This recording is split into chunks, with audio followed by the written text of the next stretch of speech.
Les femmes high maintenance, est-ce qu'on en parle? Tout d'abord, bonsoir, j'espère que vous allez bien.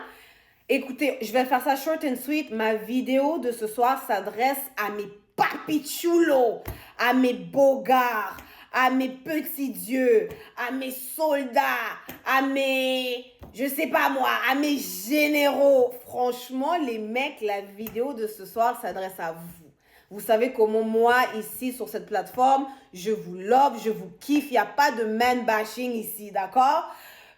Franchement, je vous kiffe, d'accord? Donc, cette vidéo s'adresse à vous. Vous, les hommes bien, les hommes de grande élégance, les hommes qui sentaient bon. Et je vous dis, mettez-moi dans un ascenseur avec un homme qui sent bon.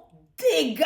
Je kiffe, je fonds, en fait. Donc, franchement, je voulais en profiter pour vous élever un peu, vous flatter un peu parce que franchement, je vous kiffe. Donc, on va parler ce soir, vous et moi, cash dans le blanc des yeux, d'accord? J'aimerais clarifier le sujet des femmes high maintenance parce que ce que je me rends compte, c'est que certains d'entre vous, hein, les papichulos, vous êtes un petit peu confus par rapport à ces femmes-là, d'accord? Tout d'abord, il y a deux types de femmes high maintenance et c'est ce que je vais prendre le temps de clarifier rapidement. Vous avez le premier type de femme high maintenance. Elle est high maintenance, c'est-à-dire elle aime les belles choses, elle aime les Chanel, les Louis Vuitton, les trucs de luxe, les restaurants de luxe, les belles places, mais elle n'est pas matérialiste. D'accord? Ça veut dire qu'elle est capable de se permettre ces choses, soit parce qu'elle vient d'une famille riche ou parce qu'elle a les moyens, elle a un bon travail, etc.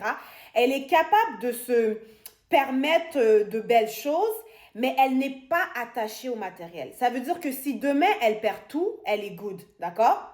Elle est good parce qu'elle aime le matériel, mais elle n'est pas attachée. Ça c'est, guys, ça peut paraître subtil, mais c'est très différent. Une femme qui aime le matériel versus une femme qui est attachée, ce n'est pas pareil. Le résultat n'est pas le même. Donc, vous avez ce premier style de meuf. La deuxième, elle est aussi high maintenance, mais maintenant, elle est matérialiste. C'est-à-dire qu'elle est attachée au matériel. Donc, si elle perd tout demain, elle est prête à vendre son corps pour ça. D'accord? Pourquoi c'est important de discerner les deux? C'est que si vous allez pour une femme high maintenance qui est matérialiste, cette femme-là, elle va s'intéresser à vous pour le matériel que vous pouvez lui procurer.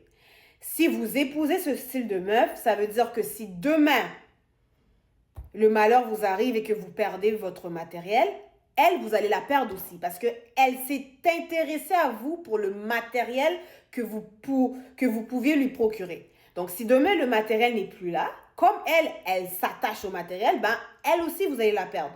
Tandis que la fille high maintenance, qui aime les belles choses, mais qui n'y est pas attachée, bah elle va s'intéresser à vous pour d'autres raisons qui n'ont rien à voir avec le matériel. Donc, si vous vous mariez avec elle demain et que vous perdez tout, elle sera encore là. Et je tenais à le clarifier parce que je trouve que certains hommes vous collent une étiquette. Dès que vous voyez une femme high maintenance qui aime les belles choses, automatiquement, vous pensez qu'elle est matérialiste. C'est faux. OK? Je viens de vous montrer les deux types de femmes. Et moi, je connais les deux styles. OK? Il existe vraiment deux styles de high maintenance. OK? Donc, ne mettez pas toutes les femmes high maintenance qui aiment les belles choses dans la même catégorie. Elles sont vraiment très séparées. Et si je me trompe, posez la question, vous allez voir que ces deux styles existent, d'accord? Donc, ne collez pas une étiquette à une femme high maintenance comme quoi automatiquement pour vous elle est matérialiste. C'est pas vrai. Prenez le temps de la connaître. Il se peut que vous vous rendez compte qu'elle fait partie de la catégorie de femmes high maintenance qui n'est pas matérialiste. OK? Donc, n'étiquetez pas ces femmes-là automatiquement parce que vous pouvez passer à côté de femmes super bien simplement parce que dans votre tête, vous pensez qu'une femme qui est high maintenance est automatiquement matérialiste. Non, d'accord? J'espère que c'est clair, mes papichulos. Sur ce, on se reparle à la semaine prochaine. Bye!